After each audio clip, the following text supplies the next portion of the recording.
Welcome to the Slop Farm. Enjoy the video. Hello everyone.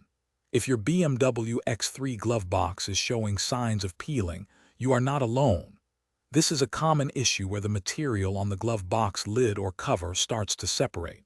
It can be quite unsightly and is often exacerbated by heat and the passage of time. But don't worry, with a few simple tools and some patience, you can restore your glove box to look much better. Let's get started on this easy repair. Before we begin, let's gather all the necessary items for a smooth repair. You'll need a Torx T20 screwdriver, a pair of pliers, and a plastic trim removal tool to safely detach components. For the adhesive, a strong contact cement or a 2-part epoxy works best. Make sure to have at least 4 to 6 clamps ready to hold the material firmly in place. A hairdryer on a low setting can also assist in softening the material. Now for the repair itself. First, carefully remove the entire glove box assembly from your BMW X3.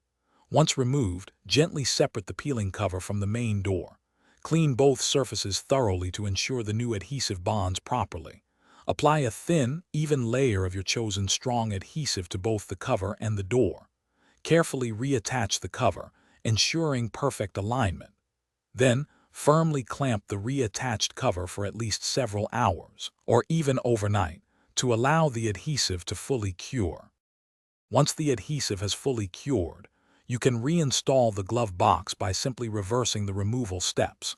Make sure all screws and clips are securely fastened for a tight fit. To help prevent future peeling, try to avoid exposing your vehicle's interior to extreme heat for extended periods. Regular cleaning and conditioning of your interior surfaces can also help maintain their integrity and appearance for many years to come. Enjoy your refreshed BMW X3 glove box. Thanks for watching. Consider subscribing if we helped you today.